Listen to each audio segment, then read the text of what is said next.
A Bradley County family is getting some answers about their son's death. More than a week ago, a 20-year-old boy and his friend were shot at a home in Polk County. 3 teens now face felony murder and especially aggravated robbery charges in connection to the case. 2 are juveniles. Channel 3's Cameron Taylor spoke with Lawson's family about how they're coping with this news. Cindy, they're devastated. They call the arrest of the 3 teens bittersweet, saying it won't bring back their son. Clayne Lawson loved wrestling and playing football. Family members say the 20-year-old brought joy to anyone who crossed his path. He was that light in the room when he was with you and even when he wasn't with you.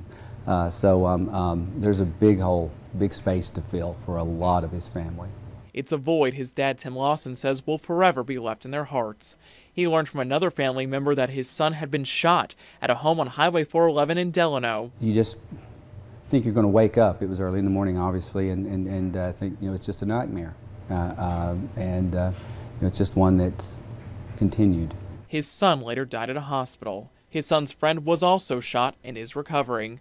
Police believe 2 17-year-olds and an 18-year-old from the Athens area are responsible for what happened. You had 3 lives, 3 young men there on the scene, the victims that were, their families are devastated, and now we've got 3 more families that are devastated by their young sons making some bad choices.